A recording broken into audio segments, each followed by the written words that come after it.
Station आणि ती आता नवीन आलेली कॉर्स मशीन म्हणतात त्याला, ती सॅटेलाइट मशीन.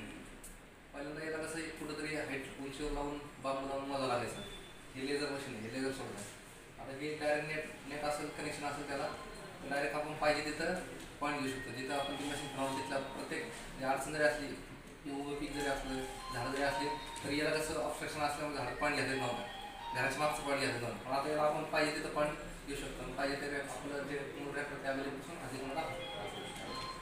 आणि त्या ती दुसरी मशीन आहे त्याचं काय वेळेस नाही, ही टोटल ETS आहे, इलेक्ट्रॉनिक टोटल स्टेशन, आणि ती कॉर्स मशीन. दोनच मशीन. आणि पहिल्यांदा आणि प्लेन टेबलवर मोजायला जायचं. हां, प्लेन टेबल आपण काही तर मांडलेलं नाही. म्हणजे ह्या मशीनी आल्यामुळे जरा सोपं पडलं तुम्हाला बहुमापन करायला. आधी शंकू साखळी मोजायचे, शंकू साखळी बंद झाली, त्याच्यानंतर प्लेन टेबल आला. प्लेन टेबल पेक्षा मग हे सुपर मशीन आलं.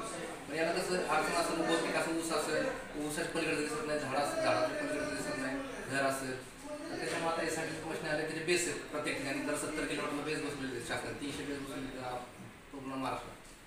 तर ते बेस कनेक्शन घेऊन ते मशीन सॅटेलाइट कनेक्शन होतं, मोबाईलचं त्याला इंटरनेट द्यावं लागतं.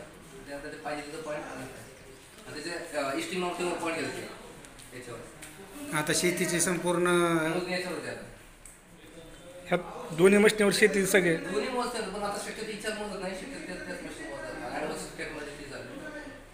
चालेल. म्हणजे शेतकऱ्यांसाठी फायदेशीर गोष्ट आहे. फायदेशीर ती म्हणजे जिथं मोबाईलला रेंज तिथं ते मशीन वाचून, मोबाईलला रेंज नसेल तर मग ही वापरतात. किंवा बेस बंद पडला, आमचा सरकारी बेस बंद पडला, तर ते मशीन जवळ मशीन मोजला. म्हणजे आता शेतकऱ्यांचं गुंठ्याचं माप क्लिअर नाही. प्रत्येक जमीन मोजली जाणार. म्हणजे कोणत्याही शेतकऱ्यावर म्हणजे अन्याय होणार नाही. जे काय अवेलेबल असते त्या अवेलेबल प्रमाणे ओके, थँक्यू.